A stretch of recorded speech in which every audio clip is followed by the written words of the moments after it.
Nasty plants growing in nasty places are valuable, Dancer said. If they'd grown in a garden, who'd pay good money for them? Han growled, wiping his hands on his leggings. The silver cuffs around his wrists were caked with mud as well, deeply embedded in the delicate engraving. He'd better take a brush to them before he got home, or he'd hear about that, too. It was a fitting end to a frustrating day. They'd been out since dawn, and all he had to show for it were 3 sulphur lilies, a large bag of cinnamon bark, some razor leaf, and a handful of common snagwort that he could pass off as maidenweed at the Flatlander market. His mother's empty purse had sent him foraging in the mountains too early in the season. "This is a waste of time," Han said, though it had been his idea in the first place. He snatched up a rock and flung it into the mud pot, where it disappeared with a viscous plop. "Let's do something else." Dancer cocked his head, his beaded braids swinging. "What would you—" "Let's go hunting," Han said, touching the bow slung across his back. Dancer frowned, thinking. "We could try Burnt Tree Meadow. The Fells deer are moving up from the flatlands.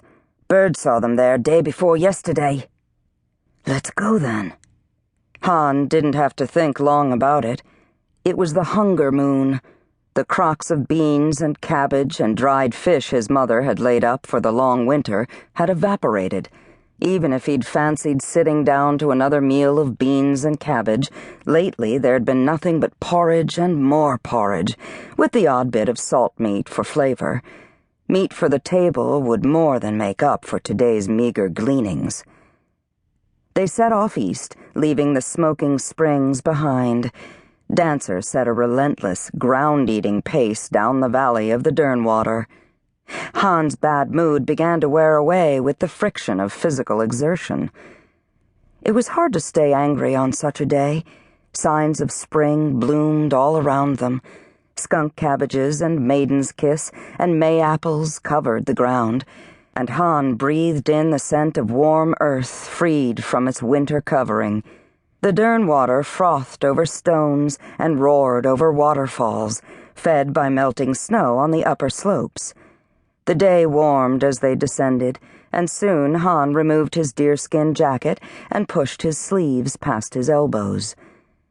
Burnt Tree Meadow was the site of a recent fire. In a few short years, it would be reclaimed by forest, but for now, it was a sea of tall grasses and wildflowers, studded with the standing trunks of charred lodgepole pines. Other trunks lay scattered like a giant's game of pitch sticks. Knee-high pine trees furred the ground, and blackberry and bramble basked in sunlight where there had once been deep pine forest shade. A dozen Fells deer stood, heads down, grazing on the tender spring grasses. Their large ears flicked away insects, and their red hides shone like spots of paint against the browns and greens of the meadow. Han's pulse accelerated. Dancer was the better archer, more patient in choosing his shots, but Han saw no reason why they shouldn't each take a deer. His always empty stomach growled at the thought of fresh meat. Han and Dancer circled the meadow to the downwind side, downslope from the herd. Crouching behind a large rock, Han slid his bow free and tightened the slack bowstring, trying it with his calloused thumb. The bow was new, made to match his recent growth. It was clan-made like everything in his life that married beauty and function. Han eased to his feet and drew the bowstring back to his ear. Then he paused, sniffing the air. The breeze carried the distinct scent of wood smoke. His gaze traveled up the mountain and found a thin line of smoke cutting across the slope.